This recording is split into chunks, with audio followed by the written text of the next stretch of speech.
Ya, puji Tuhan, sahabat Shalom. Nah, Bapak Ibu, saudara yang dikasihi dan diberkati oleh Tuhan, seringkali disampaikan kepada kita dan tentunya sesuai dengan apa yang tertulis, yang tercatat di dalam kitab suci, bahwa Torah itu hanya diberikan, hanya dipercayakan oleh Bapa Yahweh kepada umat Israel sebagai sebuah bangsa yang telah Dia pilih, yang telah Dia angkat menjadi anaknya. Kepada bangsa Israel inilah yang Dia ikat sebuah perjanjian dan membawa mereka untuk menikmati janji-janji Tuhan, termasuk negeri Kanaan. Jelas sekali dalam firman Tuhan, baik di dalam kitab Ulangan pasal yang keempat maupun dalam kitab Tehillim, Mazmur 147 ayat 19 sampai ayatnya yang ke-20, Roma pasal yang ke-9 ayat yang ke-4. Jelas sekali saudara, di sana dinyatakan bahwa Tuhan tidak berbuat demikian kepada bangsa-bangsa lain. Jadi Torah ini yang lebih kita kenal dengan kitab suci ini hanya diberikan kepada bangsa Israel.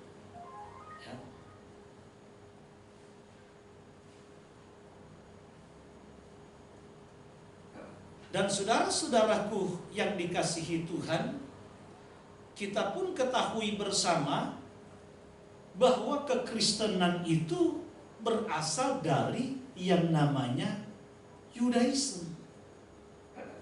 Berasal dari bangsa Israel.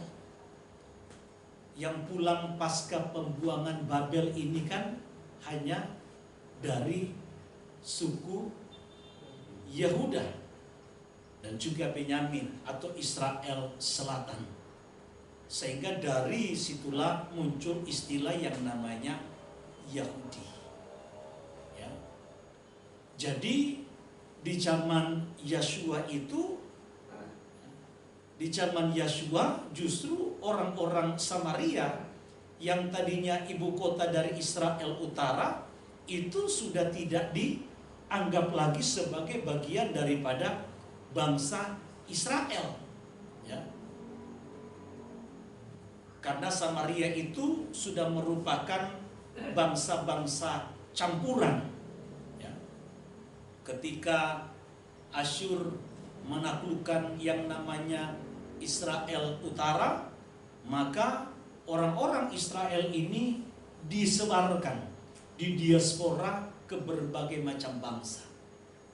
Sementara orang-orang yang ditaklukkan oleh Asyur ini dari bangsa-bangsa justru dibawa ke Samaria. Makanya saudara, orang-orang Samaria bagi orang-orang Yahudi atau Israel Selatan yang disebut dikenal dengan Yahuda itu juga dianggap sebagai bangsa-bangsa yang najis. Ya. Makanya ketika ada orang Yahudi yang bertanya kepada Yeshua tentang hukum kasihilah sesamamu manusia seperti dirimu sendiri, siapakah sesamaku manusia? Lalu Yeshua memberikan sebuah perumpamaan. Ya. Lalu Yeshua bertanya kepada mereka. Jadi jelas di situ siapa yang dimaksud sesama manusia. Yeshua kembali bertanya kepada mereka, yang mana? Yang pertama yang liwat adalah seorang imam. Yang kedua yang liwat adalah seorang Lewi. Sementara yang ketiga adalah seorang Samaria. Mereka tidak mau menyebut sesama manusia itu justru yang orang Samaria. Tetapi mereka sebut dengan yang ketiga. Ya. Karena mereka anggap orang Samaria itu sebagai bangsa yang najis. Ya. Nah, jadi kembali lagi saudara, bahwa kekristenan itu juga asal mulanya dari sebenarnya agama Yahudi, dari Yudaisme. Dan kita tahu bersama kekristenan pertama kali lahir itu terjadi di Yerusalem. Orang-orang yang percaya kepada Yeshua HaMasyiah itulah yang disebut sebagai Kristen atau Netsarim. Ya, karena istilah Kristen itu nanti muncul di Antioquia. Ya, dalam Kisah pasal yang ke-11, untuk pertama kalilah para pengikut Yeshua itu disebut sebagai Kristen. Ya, tetapi sebenarnya maksudnya adalah sama. Pengikut Mesias yang disalibkan itu. Jadi saudaraku yang dikasihi Tuhan, kekristenan itu awal mulanya itu berasal dari Yudaisme. Makanya jangan heran Kristen mula-mula itu juga berpegang kepada ajaran yang sama. Berpegang kepada Torah yang sama, berpegang kepada kitab suci yang sama.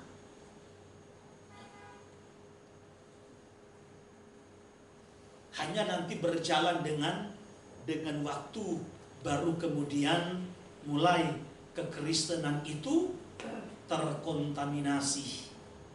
Mulai masuk justru hal-hal yang tidak diperintahkan oleh Bapa Yahweh. Nah, saya tidak mau lebih meluas ke sana, tapi saya mau kembali lagi kepada bahwa sumber kitab sucinya itu adalah sama, Torah. Karena di zaman Yeshua, termasuk di zaman para murid, para rasul, yang namanya perjanjian baru itu belum ada. Jadi sekali lagi perjanjian baru itu belum ada. Yang mereka gunakan itu sebagai acuan tidak lain adalah Torah. Nah, kembali saudara. Lalu kemudian berjalannya dengan waktu, dari tahun berganti tahun, maka mulai bermunculan yang namanya para ilmuwan, orang-orang pintar yang meneliti, terlebih berkaitan dengan soal penciptaan. Ditemukanlah fosil-fosil yang menurut penelitian usianya sudah jutaan, bahkan ratusan juta tahun.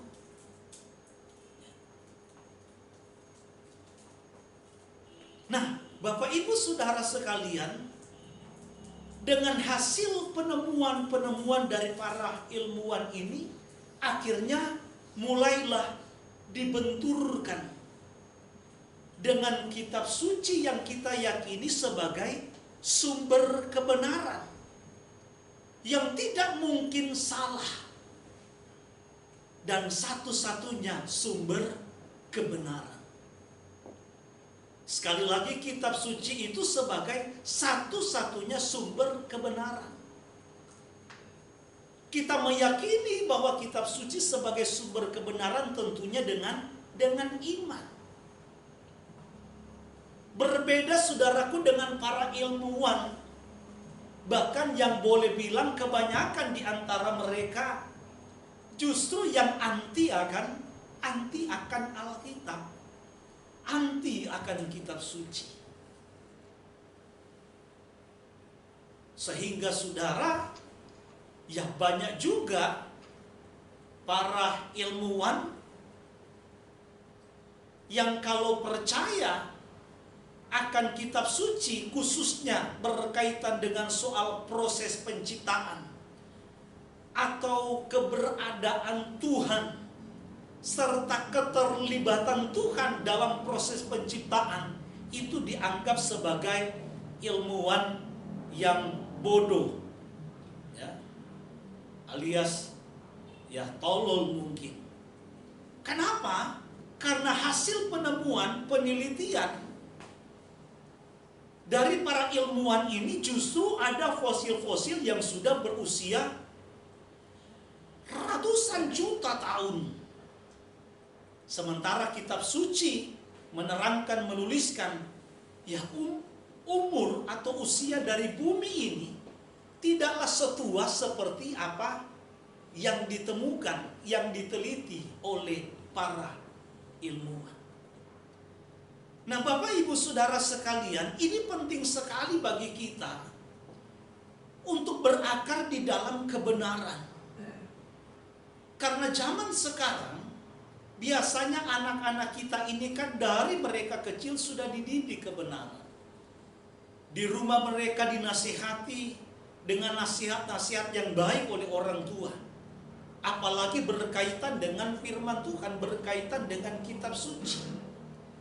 Banyak ajaran-ajaran yang sudah mereka terima di dalam gereja mereka, ya, dalam setiap ibadah.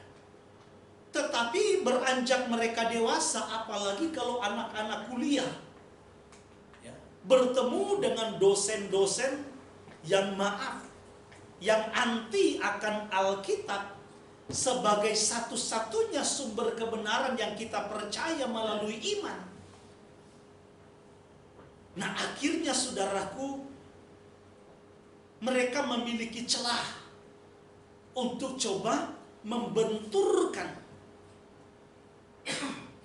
Sekali lagi mereka coba untuk membenturkan Alkitab yang kita yakini sebagai sumber kebenaran dengan filsafat-filsafat dunia ini yang bersumber pada pengetahuan atau penemuan ilmiah.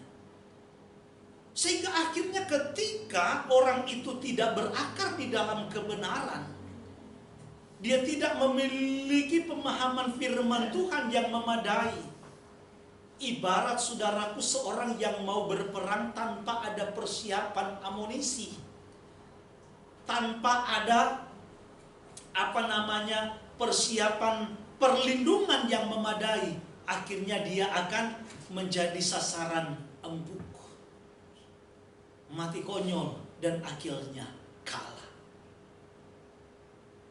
Sehingga saudara-saudaraku yang dikasihi Tuhan, ketika dia tidak memiliki pengetahuan yang memadai, ibarat pohon tidak memiliki akar yang kuat, akar yang kokoh, akhirnya dia berpikir bahwa ternyata iman yang selama ini dia percaya, yang dia miliki dari kecil, nasihat yang dia dapat di dalam rumah melalui kedua orang tuanya, bahkan pengajaran-pengajaran yang dia peroleh dari hamba Tuhan di dalam gereja, dalam setiap ibadah, ternyata sudah tidak relevan lagi dengan keadaan yang sekarang. Bahkan banyak di dalam kitab suci ternyata yang bertentangan dengan penemuan-penemuan secara ilmiah. Dan ini yang sangat membahayakan. Saudara-saudaraku, peperangan rohani kita bukan hanya peperangan dengan penghulu-penghulu di udara, penguasa-penguasa di udara, roh jahat di udara, yang notabene bagi kekristenan selalu dikaitkan dengan hal-hal yang spiritual, ya, dengan penyembahan-penyembahan yang dianggap berbeda dengan penyembahan-penyembahan yang diyakini oleh kekristenan selama ini. Mereka hanya berperang dengan spirit-spirit itu. Tetapi peperangan rohani juga, saudaraku, bisa terlibat di dalam yang namanya pikiran, ideologi, pemahaman. Dan ini sangat bahaya, saudara. Nah, saudara-saudaraku yang dikasihi Tuhan,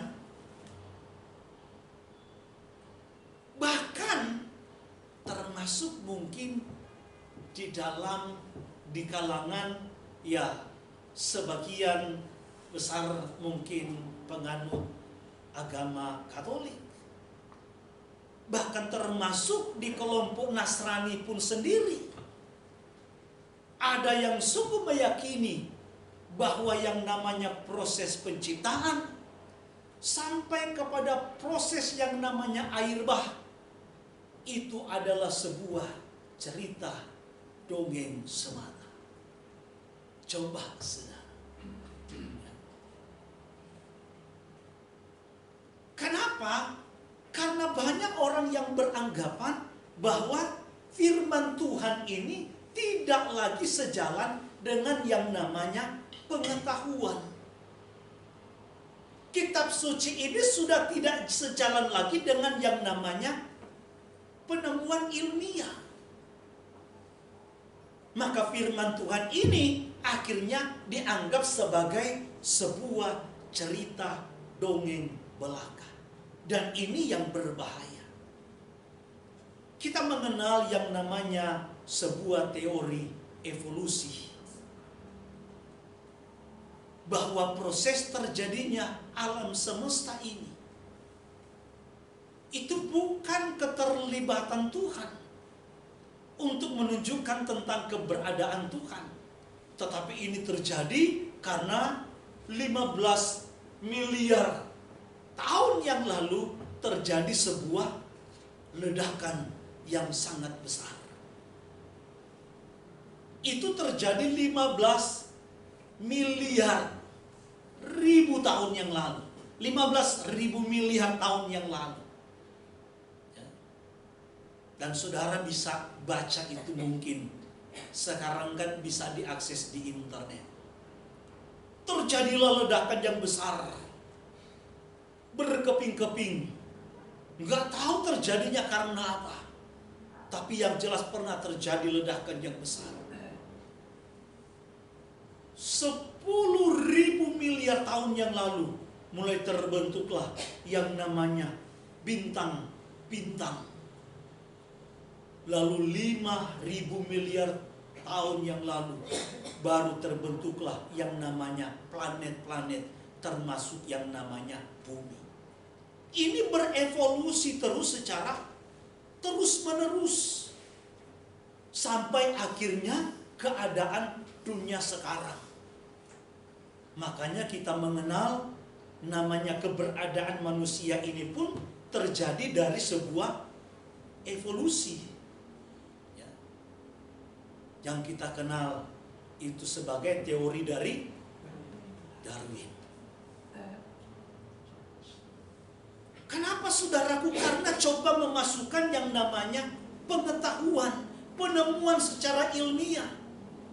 Bagaimana mungkin dunia yang diperkirakan baru berusia ribuan tahun, sementara di dalamnya ditemukan fosil yang usianya menurut ilmu pengetahuan, menurut penelitian sudah jutaan bahkan ratusan juta tahun. Kenapa akhirnya dianggap yang namanya peristiwa air bah itu sebagai sebuah cerita dongeng belaka? Karena bagaimana mungkin ini yang saya katakan pengetahuan yang coba dipaksakan masuk di dalam kitab suci. Jadi kitab suci ini mau diselaraskan dengan pengetahuan, dengan penemuan ilmiah. Akhirnya tidak mungkin. Karena berdasarkan penemuan ada makhluk-makhluk raksasa. Berdasarkan fosil, gedenya itu kayak apa sudah.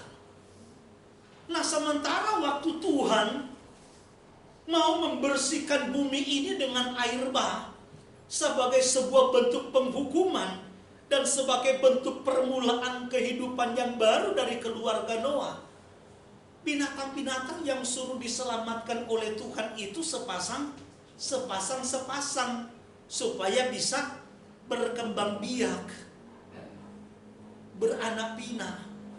Nah bagaimana mungkin sepasang dinosaurus yang begitu besar kalau dibandingkan dengan ukuran hasta yang disuruh buat oleh Tuhan, rasanya tidak mungkin, tidak muat. Sehingga pada akhirnya ini dianggap sebagai sebuah cerita dongeng belaka. Makanya saya mau tekankan kepada kita saudaraku, kitab suci itu adalah sebagai sumber kebenaran satu-satunya yang kita harus percaya melalui yang namanya sebuah Iman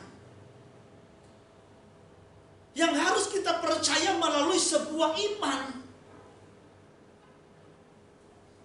Dan memang saudaraku, yang namanya sebuah bencana, apalagi model ledakan yang besar, ya, rasanya kalau bencana alam terjadi di dunia ini, termasuk di bangsa kita, rasanya sih tidak mungkin dari bencana kemudian menjadi sesuatu yang indah.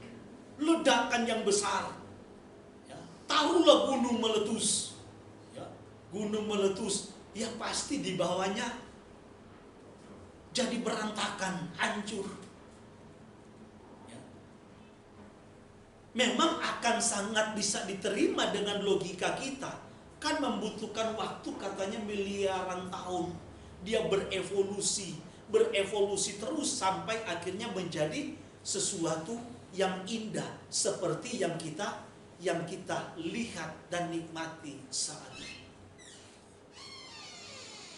Tapi sebagai hamba Tuhan, saya mau ingatkan dan tekankan kepada kita, saudara, bahwa kita harus meyakini bahwa apa yang ditulis oleh Mose, kan yang menulis kitab Kejadian ini, Beresit termasuk Kejadian pasal 1 ini adalah Mose. Dan itu semua ditulis berdasarkan apa yang diilhamkan oleh Tuhan. Apa yang diperlihatkan oleh Tuhan. Apa yang dinyatakan oleh Tuhan sendiri. Kalau kita, saudaraku, coba untuk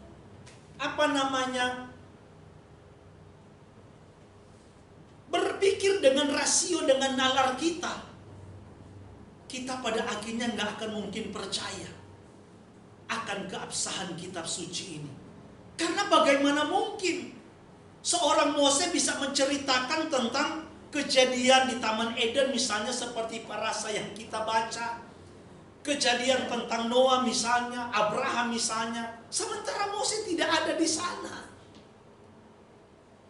Apa yang menjadi dasar sehingga kita bisa berkata bahwa semua yang diceritakan, yang ditulis Mose itu adalah kebenaran yang benar-benar terjadi? Ini kita nggak mampu, saudara. Kita hanya bisa mempercayai semua itu yang ditulis oleh Mose itu dengan yang namanya iman. Dengan yang namanya iman.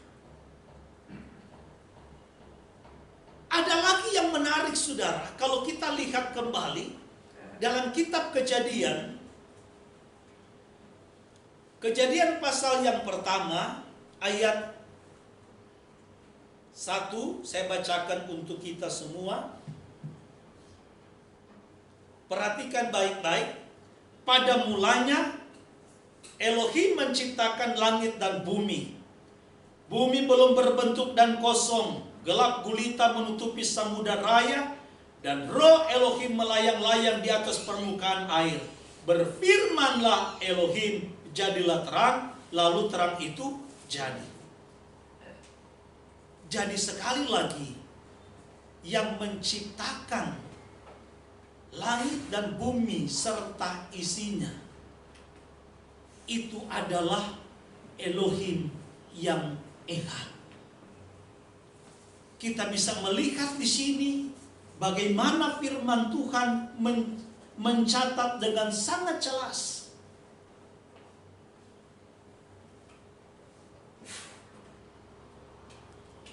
Ada Elohim Yahweh, ada roh Elohim yang melayang-layang, dalam terjemahan lain mengerami, dan ada firman Elohim sebagai sebuah satu kesatuan yang tidak terpisahkan.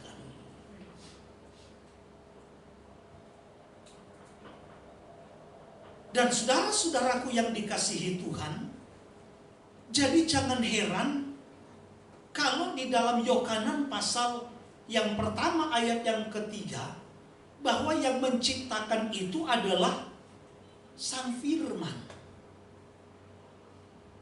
Ada orang suka nggak klop. Dia suka coba membenturkan antara apa yang tertulis di dalam tanah, padahal sederhana, dengan apa yang tertulis dalam berita dasar.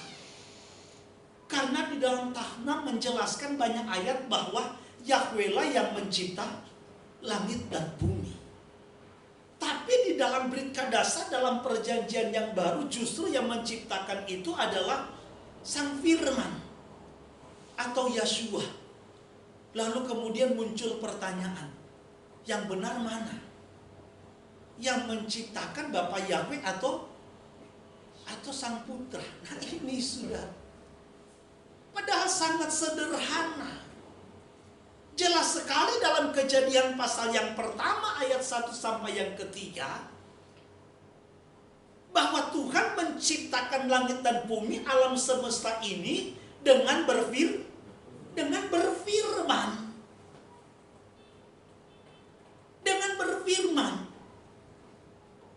Jadi Yahweh Elohim dengan Sang Firman itu adalah sebuah kesatuan yang tidak bisa dipisahkan.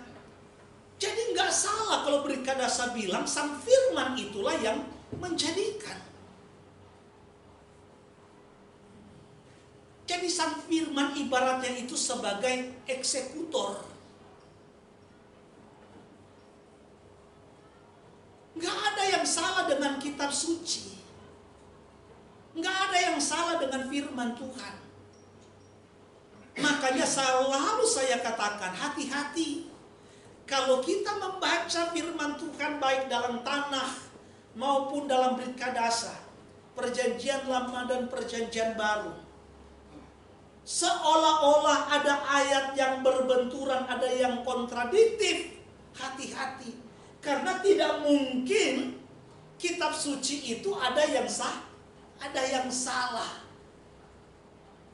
Yang salah itu bisa saja terjemahannya yang keliru, tetapi bisa saja justru pemahaman kita, pengertian kita yang keliru. Saya berikan contoh yang jelas. Banyak sekali di dalam perjanjian lama atau dalam tanah, bagaimana firman Tuhan mencatat Yahweh itu menampakkan diri kepada manusia. Dalam berita dasar, dalam perjanjian baru, banyak sekali ayat yang menuliskan bahwa tidak ada seorang pun, belum pernah ada seorang pun yang melihat Yahweh Elohim. Lalu muncul lagi pertanyaan, yang benar mana? Di sini sudah menampakkan diri, bisa dilihat dengan mata, bahkan bisa berbicara bertatap muka. Tapi di berita dasar bukan satu ayat, banyak sekali ayat. Selain daripada Sang Putra, belum ada seorang pun yang melihat Bapa. Terus yang mana yang benar? Kan begitu. Karena Yahweh Elohim itu adalah roh dengan segala kemuliaannya. Enggak mungkin manusia bisa melihat kemuliaan Elohim atau Elohim Yahweh yang adalah roh, kata firman Tuhan. Bagaimana mungkin? Itulah yang dikatakan di dalam berita dasar. Jadi ketika manusia itu berbicara dengan Yahweh Elohim dalam wujud manusia yang berhadapan muka, yang dilihat oleh manusia, itu tidak lain adalah firman yang menjadi manusia tadi.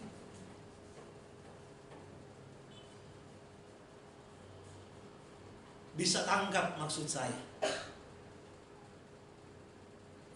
Itulah Sang Putra, Sang Firman yang jadi manusia. Dan itu sebagai sebuah kesatuan yang tidak bisa kita pisahkan. Jangan salah paham. Kalau Yohanes 1 ayat 1, firman itu pada mulanya adalah firman. Firman itu bersama-sama dengan Elohim, dan firman itu adalah Elohim. Jadi ketika dia sebagai sang firman, bagaimana mungkin saudara bisa bedakan?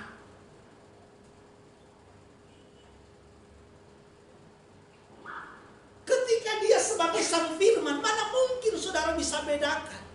Tapi ketika firman itu menjadi manusia, ketika firman itu berwujud manusia, maka bisa dibedakan.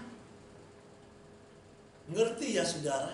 Kan orang suka bilang, kok Yahshua dianggap beda sama Bapa Yahweh? Lah ini wujud dia manusia. Ya sudah pasti beda, saudara. Sudah pasti beda.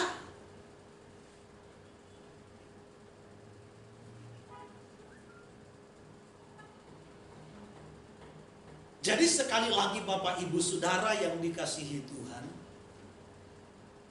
makanya firman Tuhan katakan, Filipi pasal yang kedua di sana dari ayat yang ke-6, dia tidak menganggap apa? Kesetaraan dia dengan Elohim setara, sebagai sesuatu yang harus dipertahankan.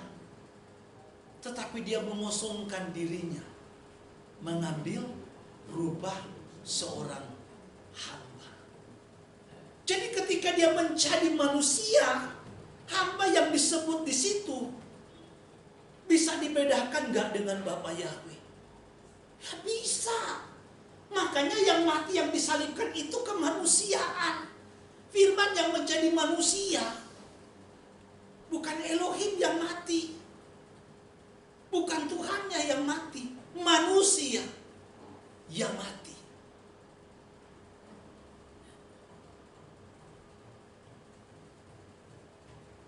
Maka orang suka bingung.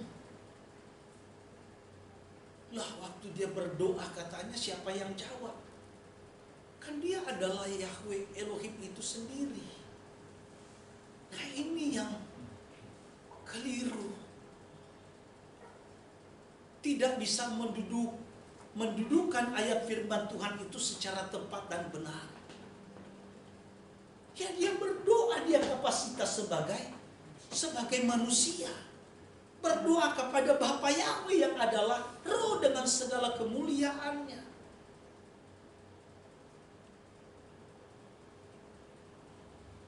Bahkan ketika dia bangkit, saudara, Yahshua bangkit ini cuman rohnya yang bangkit, apa satubuhnya bangkit? Tubuhnya bangkit, saudara. Tapi dalam tubuh kemuliaan. Waktu mau disentuh sama Marta, apa yang Yahshua bilang? Jangan sentuh aku. Sebab aku belum pergi kepada Bapakku dan Bapakmu, Elohimku dan Elohimmu. Orang yang memaksakan kehendaknya, pikirannya masuk dalam kitab suci ini harus diselaraskan dengan pikiran dia. Langsung bilang ini salah terjemahan. Nah terus yang tepatnya bagaimana? Yang benarnya bagaimana? Nggak apa-apa kalau bilang salah terjemahkan. Tapi tunjukkan yang tepatnya seperti apa. Jangan kayak kawan-kawan kita di sebelah.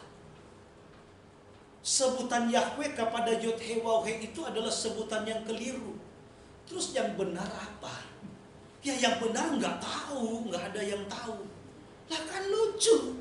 Saudara nggak tahu yang benar tapi bisa bilang bahwa ini salah. Kita bisa bilang orang lain salah kalau kita tahu apa yang benar. Paham maksud saya ya? Orang mau menuju misalnya taruhlah dari sini, orang dari Senen ke sana menuju ke sana.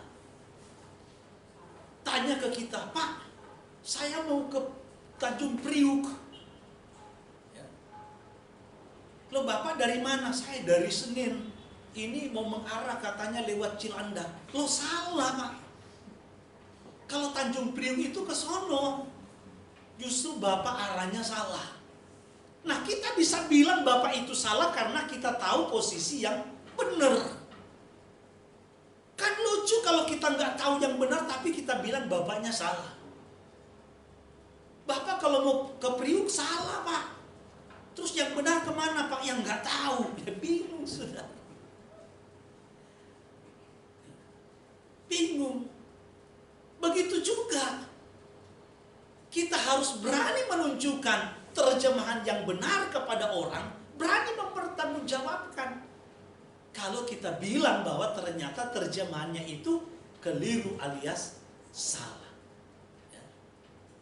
Jadi saudara-saudaraku yang dikasihi Tuhan, ini penting bagi kita. Nah, saya kembali lagi kepada midras hari ini, takut makin melebar. Nah, Bapak Ibu Saudara sekalian, firman Tuhan di situ dikatakan begini, ayat yang kedua. Kan pada mulanya Elohim menciptakan langit dan bumi, titik. Bumi belum berbentuk dan kosong, gelap gulita, menutupi samudera raya, dan roh Tuhan melayang-layang di atas permukaan air. Wah. Firman Tuhan katakan bahwa Tuhan itu sempurna. Sehingga orang mulai berpikir begini, tidak mungkin Tuhan yang sempurna itu menciptakan langit dan bumi dalam keadaan tidak berbentuk alias kacau balau. Dalam bahasa Ibraninya yang dulu sering kita sebut namanya tohu webohu. Kacau balau. Campur aduk. Tidak mungkin Tuhan yang sempurna menciptakan langit dan bumi dalam keadaan kacau balau begitu. Gelap gulita. Kosong. Nggak mungkin. Sehingga akhirnya saudaraku muncullah sebuah penafsiran. Kenapa sampai bumi saat itu? Karena pure ayat 1. Ini muncul sebuah pemikiran. Dan ini berkembang. Awal mulanya Tuhan sudah menciptakan langit dan bumi. Semua dengan segala isinya. Begitu indah. Tetapi kenapa terjadi gelap gulita dan keadaan yang kacau balau? Karena saat itu iblis dilemparkan ke bumi. Ketika iblis dilemparkan ke bumi, yang digambarkan tadi oleh Yehezkiel pasal 28 dari ayat yang ke-11. Karena di dalam Iyub atau Ayub pasalnya yang ke-38 ayat 4 dan ayat yang ke-7, tolong satu orang baca. Jadi waktu iblis ini hasatan dilempar ke bumi katanya, maka iblisnya ngamuk. Ngamuk dia. Dan akhirnya memporak-porandakan bumi. Jadi pure ayat 1 itu Tuhan sudah menciptakan semua termasuk manusia. Itu ayat yang pertama. Tetapi ketika iblis dilemparkan ke bumi, maka hancurlah bumi, kacau balau. Iya, Ayub pasal 38 ayat 4 dan 7.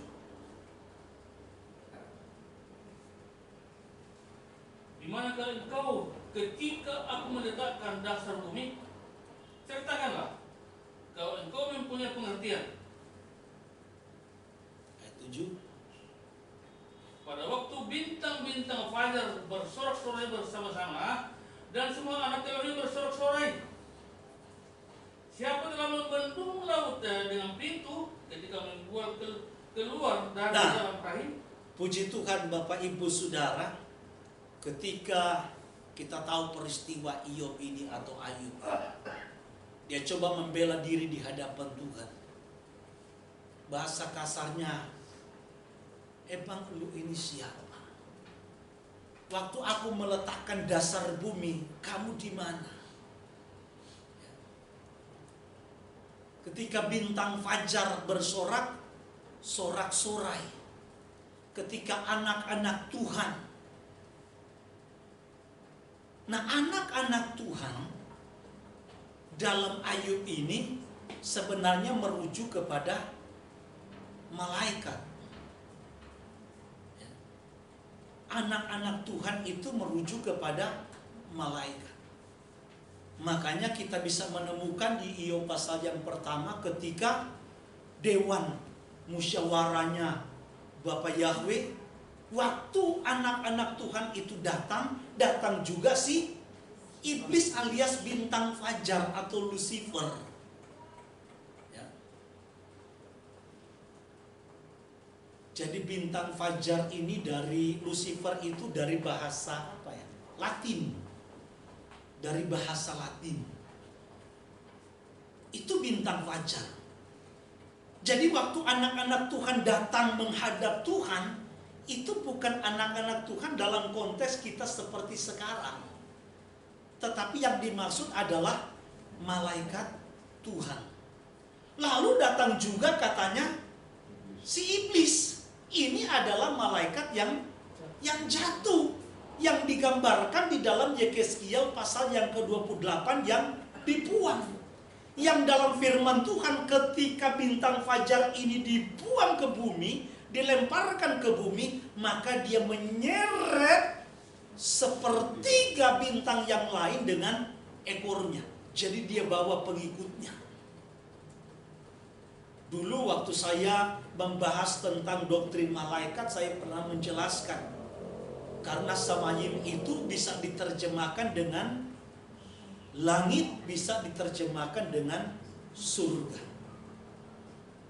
Jadi ketika Tuhan menciptakan pertama, menciptakan surga dan segala isinya. Makanya dari sejak semula surga itu sudah disediakan, saudara. Samayim itu sudah disediakan. Nggak tunggu dulu mau lihat berapa banyak nih orang-orang kira-kira yang selamat baru gue bentuk surga. Walaupun Tuhan itu punya kuasa. Karena dia menciptakan dunia ini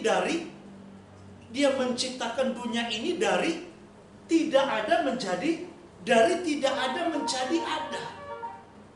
Ya. Tuhan menciptakan dunia ini dari tidak ada menjadi ada.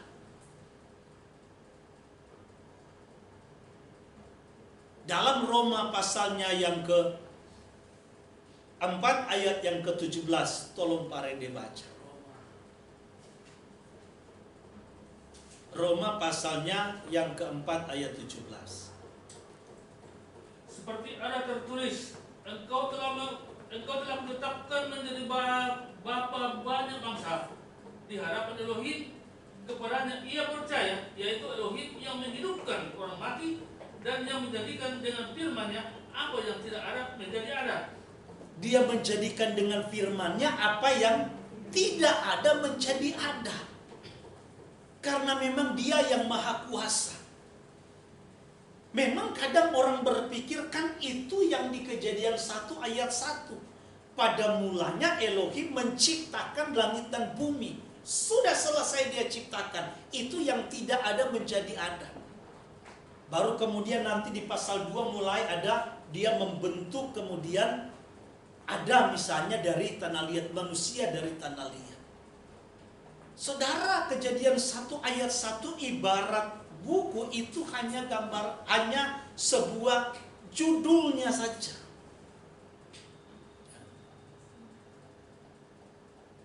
Sama dengan misalnya, makanya ayat 1, ayat 2, dan ayat yang ketiga seterusnya harus kita pahami. Supaya kita juga tidak gampang disusupi dengan pemahaman-pemahaman termasuk yang saya sedang bahas ini, teori kesenjangan ini. Jadi ada kesenjangan antara dunia yang lama dengan dunia yang baru. Jadi waktu iblis hasatan itu dibuang ke bumi, berontaklah iblis. Porak-poranda hancur, kacau balau bumi, termasuk manusia. Baru kemudian ayat yang ketiga, Tuhan mulai menata ulang bumi. Jadi dari yang bumi kacau baru ditata ulang kembali oleh Tuhan. Jadilah terang, jadilah cakrawala, lalu tumbuh-tumbuhan dan seterusnya. Ini ditata kembali. Nah, ini yang saya sebut teori kesenjangan karena coba memaksakan pemahaman manusia termasuk pengetahuan penemuan ilmiah di dalam firman Tuhan. Jadi akhirnya seolah-olah masuk di akal kalau ada penemuan fosil yang sudah ratusan juta tahun bahkan. Karena itu tadi, bumi dan langit yang pertama ini bisa saja miliaran tahun, bisa saja. Ini yang teori kesenjangan. Tetapi hancur akibat ketika hasatan ini dibuang ke bumi. Baru kemudian ditata ulanglah bumi ini. Kalau saya memahaminya nggak begitu, saudara. Sama ibarat misalnya saya mau membangun rumah. Ketika saya mau membangun rumah, saya persiapkan apa dulu? Ya, yang saya siapkan semua bahan untuk membangun rumah. Di situ sudah ada kayu, di situ sudah ada batu, ada bata, ada semen, ada pasir, ada besi. Lalu orang liwat, saudara. Orang tanya, "Loh, Bro, mau bikin apa?" "Mau bangun rumah." Orang ketawa. Kok bangun rumah? Sementara yang mereka lihat di situ cuman ada semen, batu, besi, berantakan lagi ditaruh sembarang. Baru kemudian proses itu berlangsung.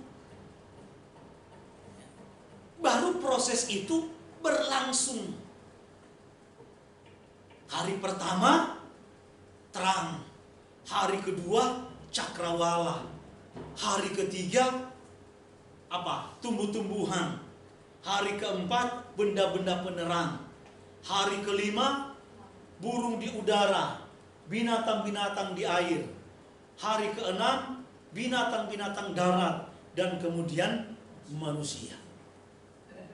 Hari ketujuh Tuhan berhenti dan beristirahat.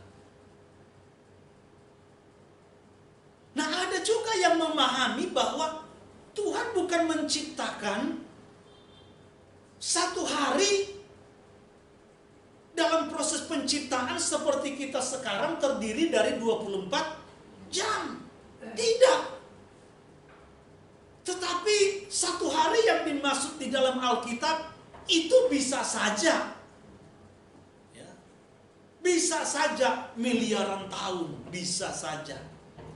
Tetapi yang lebih alkitabiah, ada orang beranggapan Tuhan menciptakan misalnya dari yang pertama terang, ya, kemudian hari kedua cakrawala, itu selisihnya 1000 tahun. Karena ada ayat firman Tuhan, satu hari bagi Tuhan sama dengan 1000 tahun bagi manusia. Itu selisihnya 1000 tahun. Nah, saudara bisa bayangkan kalau 1000 tahun, ya, kemudian benda-benda penerang itu, matahari, bulan, dan bintang itu Tuhan ciptakan, taruhlah hari keempat. Ya. Berarti 1000 tahun mataharinya terbit terus gitu kan. Siang maksudnya kan begitu. Lalu kemudian 1000 tahun bulan bintangnya juga terbit. Nah, ini kan ngawur, sudah. Jelas sekali dalam proses penciptaan Tuhan bilang jadilah petang dan jadilah petang dan jadilah pagi. Itulah hari pertama. Berarti petang ke pagi itu mewakili satu hari. Satu siang, satu malam. Nggak ada bicara 1000 tahun di situ. Ya. Pure satu siang, satu malam. Jadi hari pertama Tuhan menciptakan terang, hari kedua cakrawala, hari ketiga tumbuh-tumbuhan, hari keempat benda-benda penerang, dan seterusnya, dan seterusnya. Nah, untuk itu Bapak Ibu Saudara sekalian, penting sekali bagi kita untuk meyakini bahwa kitab suci yang kita imani ini tidak pernah keliru dan tidak pernah salah. Termasuk ketika dia menciptakan yang namanya manusia. Kalau kita baca ayat yang kedua, waktu manusia pertama Adam dikasih otoritas kepercayaan oleh Tuhan untuk memberikan nama kepada binatang-binatang, secara tidak langsung, bahasa kasarnya, lu boleh pilih yang jadi penolong, yang jadi pendamping, kira-kira ada nggak yang cocok, kan begitu ya. Sambil dia amati bentuk-bentuknya, aduh nggak ada yang seret, nggak ada yang cocok, sambil si Adam ini memberikan nama kepada binatang-binatang itu. Sampai pada akhirnya Tuhan kemudian membentuk yang namanya Hawa, seorang perempuan untuk mendampingi Adam. Itu dikonfirmasi jelas oleh Yeshua HaMashiach dalam Matthieu pasal yang ke-19 ayat yang keempat.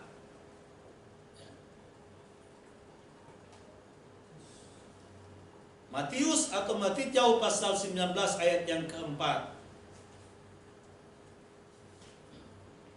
Jawab Yeshua, tidakkah kamu baca bahwa ia menciptakan manusia sejak semula, menjadikan mereka laki-laki dan perempuan?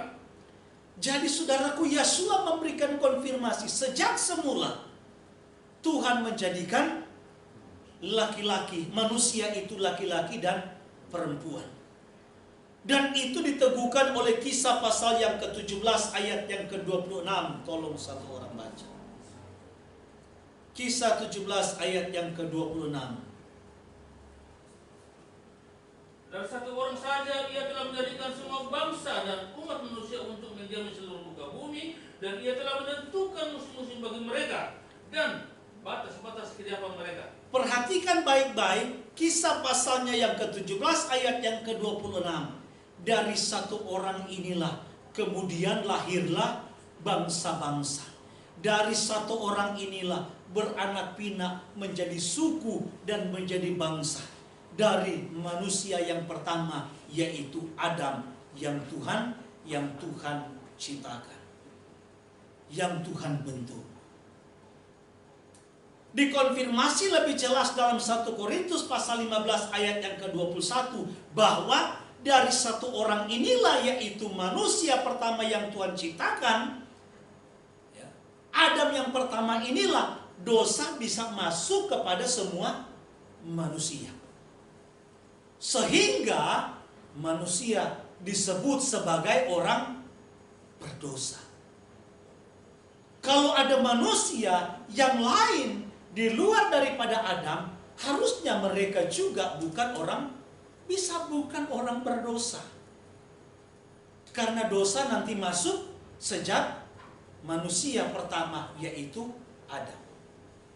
Dan hal selanjutnya yang merupakan hal yang penting, perhatikan baik-baik. Kematian itu bisa masuk di dalam diri manusia, termasuk makhluk hidup, justru ketika manusia jatuh ke dalam dosa. Ketika manusia belum jatuh ke dalam dosa, bisa saja manusia itu tidak mati alias kekal. Karena perintahnya jelas. Waktu kamu makan, kamu pasti mati. Dengan kata lain, kalau seandainya dia tidak makan, dan ini kan bisa dibuktikan dengan usia Adam dan keturunannya yang sampai ratusan tahun. Ya. 900-an tahun. Bayangkan. Kalau kamu makan, kamu pasti mati. Tapi kalau seandainya dia tidak makan, kira-kira mungkin gak dia mati? Sangat mungkin. Tapi ketika dia berbuat dosa, memberontak terhadap Tuhan, alias jatuh ke dalam dosa, maka saat itu manusia masuk di dalam kematian. Tidak mungkin manusia akan mengalami kematian kalau tidak karena dosa yang dilakukan oleh Adam. Jadi kalau ada saudaraku manusia yang lain sebelum Adam yang diciptakan, tidak mungkin mereka akan mengalami kematian.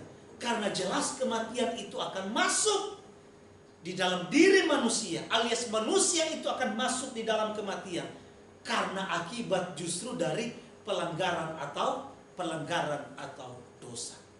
Makanya saudara-saudaraku, jadikanlah kitab suci ini sebagai satu-satunya sumber kebenaran yang kita percaya melalui iman kepada Yahweh Elohim Besem Yeshua HaMashiach. Mari terus kita belajar agar supaya kita tidak mudah dibenturkan dengan filsafat-filsafat dunia ini yang bersumber kepada pengetahuan. Ya, memang kita mengasihi Tuhan juga, kata firman Tuhan, bukan cuma dengan segenap hati, bukan cuma dengan iman, bukan cuma dengan segenap jiwa, tetapi juga dengan segenap akal budi kita. Ya. Tetapi percayalah Bapak Ibu Saudara sekalian, Tuhan kita itu, Dia Tuhan yang maha sempurna. Dia Tuhan yang berkuasa. Dan tidak ada yang Dia rancangkan itu yang gagal. Jadi kalau Dia menyediakan surga untuk setiap orang yang Dia pilih, maka pasti orang pilihannya akan senantiasa hidup di dalam kesetiaan. Tuhan kiranya memberkati kita semua. Biarlah Midras hari ini boleh semakin menambah pengetahuan kita tentang firman Tuhan, terlebih dalam parasa penciptaan ini. Haleluya. Mari kita akan